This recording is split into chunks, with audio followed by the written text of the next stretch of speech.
तो चलिए अब हम आपको दिखाते हैं आखिरकार पानी के लिए चलने वाले संघर्ष की आंखों देखी दास्तां। यह मामला है पानी के लिए जूझते दौसा का, जहां पर नांगल बैरसी गांव में एक हैंडपंप से 800 लोग अपनी प्यास बुझाने के लिए मजबूर हैं। पानी के लिए संघर्ष शाम होते ही शुरू हो जाता है और देखिए पानी के लिए आखिरकार कैसे लोग पूरी रात रत जगा करते हैं। खास रिपोर्ट।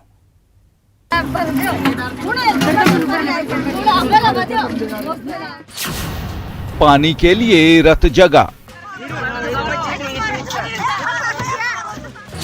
शाम ढलते ही शुरू हो जाता है संघर्ष। पानी पर पहुंचा जो सवारे 5 बजे तक नंबर को आप बाल खान काए तो कत्तो करार कद मंजूरी कर बजाओ और काए खाए नांगल में पानी कौन और तो कोड़ा से छोटा बच्चा देखते हैं तसाया मरता से। जब सुबह 3 बजे से फिर पानी के लिए मारामारी। 4 बजे के आया डी मैं पानी ले और छोरी घर से फोन करे तो मम्मी आजा ऑटो लगाऊंगा पानी तक कौन नच्चो घर में। अब बताओ कहाँ ले जाऊं बोरों में पानी कौन आ रही हो। पानी के लिए ये संघर्ष सूरज ढलते ही शुरू हो जाता है और रात को 12 बजे तक हैंडपंप पर यूं ही पानी के लिए लोगों की लाइन लगी रहती है।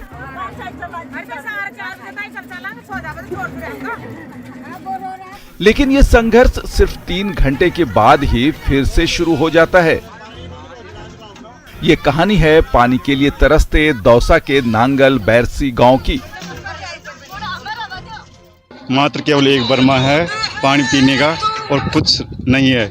जो पीएचडी का कुआं खुदा हुआ है गवर्नमेंट जनता के लिए बनाई हुई थी, तो केवल यहाँ पे 800 वोटर है यहाँ पे एससी के। यहाँ पे आज तक पानी नहीं हुआ, वो पानी जा रहे वहाँ पे जा रहा पूरा। दौसा जिला मुख्यालय से महज 10 किलोमीटर की दूरी पर है नांगल बैरसी गांव। नांगल बैरसी गांव की बैरवा बस्ती के निवासियों के लिए ये रोजाना का संघर्ष है।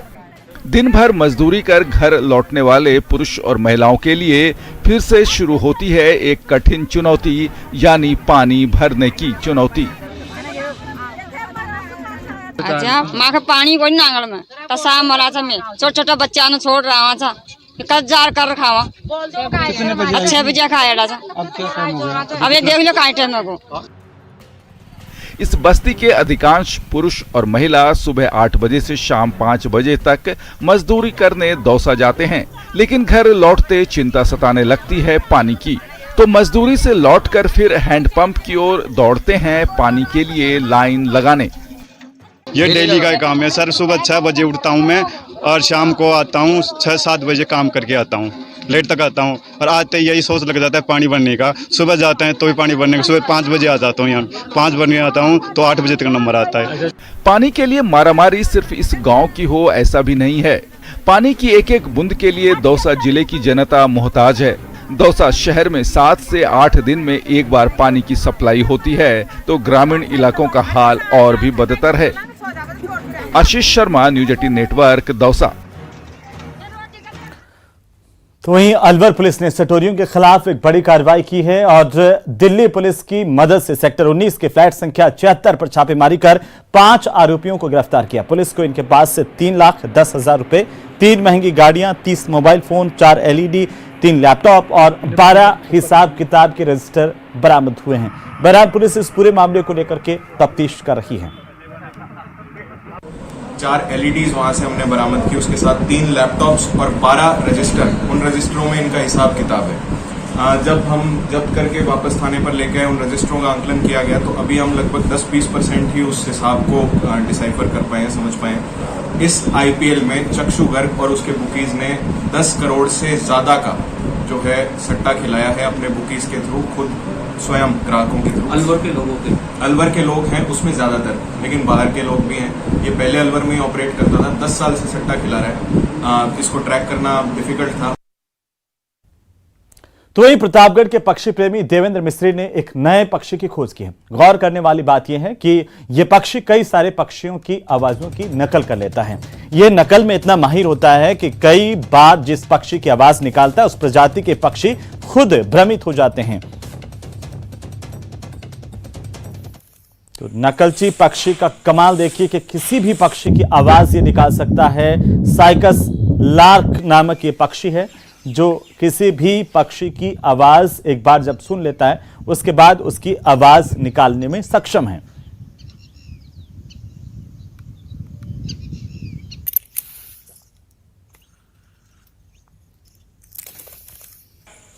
जितनी ज्यादा नकल निकाल रही, इसका मतलब ये है कि इतने तरह के पक्षियों से इसका इंटरेक्शन हो रहा है, उतनी तरह की बायोडाइवर्सिटी में ये जी रही है। अगर इसकी बोली में, इसकी आवाजों की मिमिक्री में अगर कोई कमी पेशी या कुछ ऐसा होता है, तो इसका मतलब ये है कि इसके आसपास के माहौल में चेंज आ गया है। ये इसका द्योतक होगा, ये मेरा मानना है।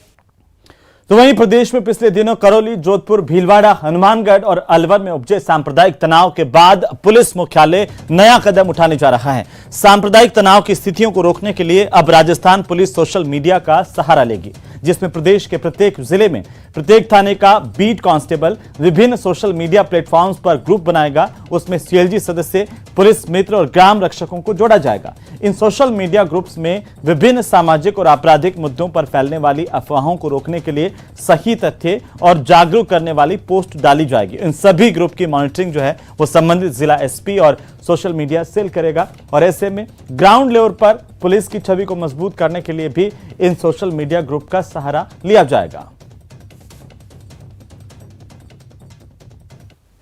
जितने भी पुलिस मित्र हैं, जितने भी ग्राम रक्षक हैं, उन सबको एक व्हाट्सएप ग्रुप बना के उन सबको अपने बीट में बीट कांस्टेबल जोड़े और उनसे आदान प्रदान करें सूचनाओं का।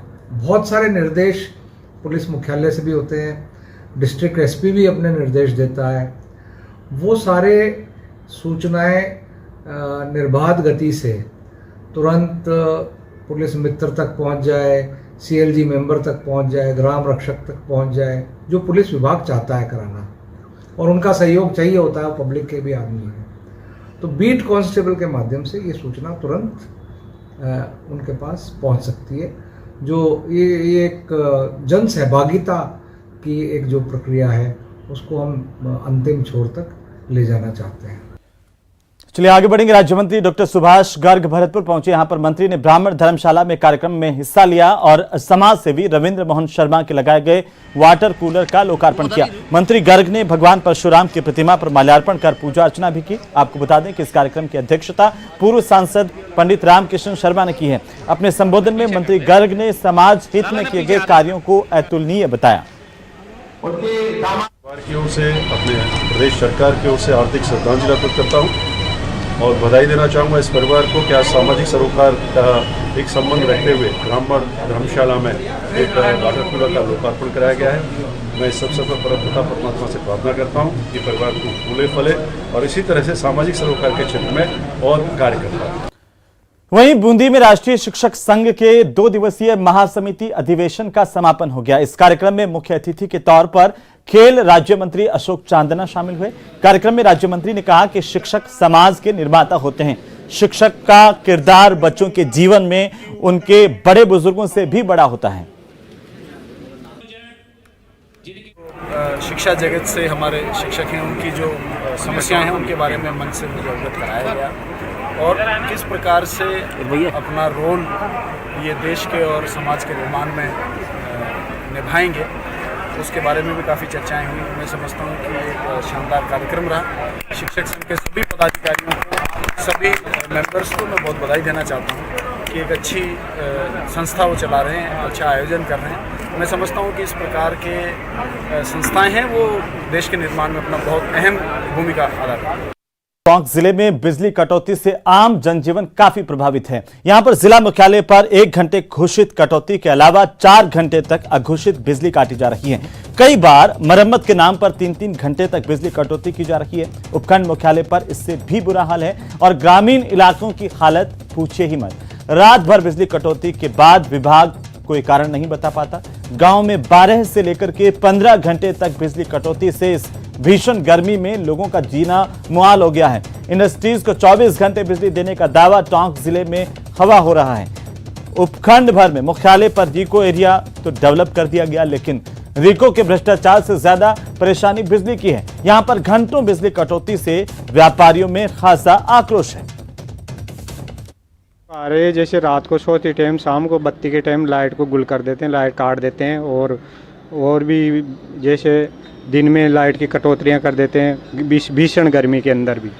परेशानी तो सर ये हो रही है कि दिन में 3-4 बार लाइटें काटते हैं, घंटे घंटे भर, शाम को भी लाइट काटते हैं। दिन में जैसे हमारे ग्राहक आते हैं तो तुरंत लाइट काट देते हैं और पब्लिक परेशान होती है। और बिल में भी क्या हो रहा है कि अभी तक हमारे यहाँ दुकानदारों को तो अभी तक 50% की छूट की बात हुई थी, लेकिन अभी तक कुछ भी छूट नहीं दी गई हमारे को यहाँ पे। तो वहीं केंद्रीय जल शक्ति मंत्री गजेंद्र सिंह शेखावत ने एक बार फिर से पेट्रोल डीजल की कीमतों को लेकर के मुख्यमंत्री अशोक गहलोत पर निशाना साधा है। शेखावत ने कहा कि राजस्थान ऐसा प्रदेश है जहां पर देश में सबसे महंगा पेट्रोल डीजल मिलता है, लेकिन राज्य के मुखिया अपने गिरेबान में झांककर देखने के बजाय केंद्र सरकार पर दोषारोपण कर अपने कर्तव्य से मुक्त होना चाहते हैं। उन्होंने ये भी कहा कि जनता मुख्यमंत्री जी की तरफ देख रही है, केवल छोटी सी राहत देकर जनता को भ्रमित करने के बजाय कुछ और अधिक बड़ा कर सकें, इस पर विचार करना चाहिए। ये पिछले लंबे समय से पेट्रोल और डीजल के इंटरनेशनल मार्केट में प्राइसेस बढ़ने के चलते जनता बोझ और दबाव महसूस कर रही थी, और उसके कारण से परोक्ष रूप से महंगाई का सूचकांक और ऊपर जा रहा था। माननीय मोदी जी के नेतृत्व में काम करने वाली सरकार संवेदनशील सरकार है, देश पूरा जानता है। एक बार फिर उन्होंने संवेदनशीलता का परिचय देते हुए एक बहुत बड़ी कटौती सेंट्रल टैक्सेस में कर जनता को बड़ी राहत प्रदान की है। लगभग 9.5 रुपये से ज़्यादा पेट्रोल में और डीजल में लगभग 7 रुपये के आसपास, और 200 रुपये गैस में सब्सिडी देने का प्रावधान किया है। मुझे ऐसा बताया गया है कि राज्य सरकार ने भी आज सुबह एक घोषणा करके 2 रुपये 48 पैसे पेट्रोल पे और 1 रुपये 17 पैसे डीजल पर कटौती करने का अपनी तरफ से घोषणा की है। राजस्थान ऐसा प्रदेश है जिसमें देश में सबसे ज़्यादा महंगा और पेट्रोल और डीजल बिकता है, लेकिन राजस्थान के सरकार के मुखिया अपने गिरेबान में झांक करके देखने के बजाय भारत सरकार पर दोषारोपण करते हुए अपने कर्तव्यों से मुक्त होना चाहते हैं। तो वहीं केंद्र सरकार ने पेट्रोल डीजल और रसोई गैस के दामों को कम करके जनता को राहत दी है, और इसी बीच बीजेपी प्रदेश की कांग्रेस सरकार पर निशाना साधने से नहीं चूकी। प्रदेश अध्यक्ष सतीश पूनिया और मुख्य प्रवक्ता रामलाल शर्मा ने कहा कि अब कांग्रेस जनता को राहत दें और वेट की दरें घटाने की मांग की गई है।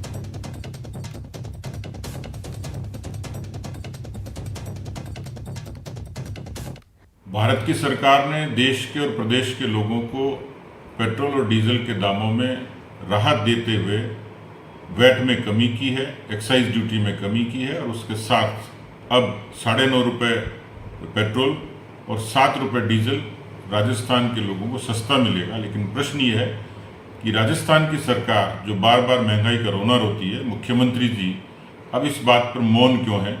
राजस्थान की अधिसंख्य जनता को पेट्रोल और डीजल पर वैट कम करके और ज़्यादा उस महंगाई की मार से राहत देने का कष्ट करें। मुझे लगता है कि केंद्र सरकार पूरे तरीके से समर्पित है, क्योंकि 200 रुपये की गैस सिलेंडर की सब्सिडी से 9 करोड़ माताओं बहनों को सीधे सीधे प्रत्यक्ष रूप से लाभ मिलेगा। चलिए आगे बढ़ेंगे। झालावाड़ के लडानिया गांव में शहीद मुकुट बिहारी मीना की प्रतिमा का अनावरण किया गया। इस कार्यक्रम में शहीद के परिवारजन समेत शहीद की वीरांगना भी मौजूद रहीं। विधायक रामनारायण मीना और कांग्रेस के जिलाध्यक्ष वीरेंद्र सिंह गुर्जर पहुंचे। कार्यक्रम में पहुंचे लोगों ने शहीद मुकुट बिहारी मीना की प्रतिमा पर पुष्पांजलि अर्पित कर उन्हें सलामी दी। तो बड़ी संख्या में स्थानीय लोगों की मौजूदगी में शहीद की प्रतिमा का अनावरण किया गया। शहीद के परिजनों का सम्मान भी किया गया।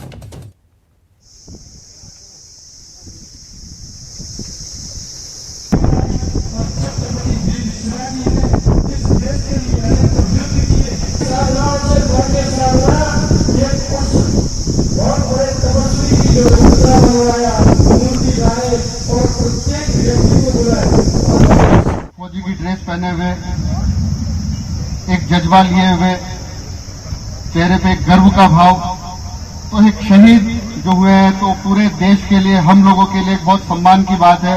और जब हम यहाँ से जाएंगे तो हम भी यही कहेंगे कि मुकुट बिहारी जो थे वो हमारे क्षेत्र से थे, हमारे यहाँ से थे, और उन्होंने क्षेत्र को बहुत गौरवान्वित महसूस किया। शहीद का परिवार ये नहीं जानता है, शहीद जब बॉर्डर का सीना तान के खड़ा होता है तो ये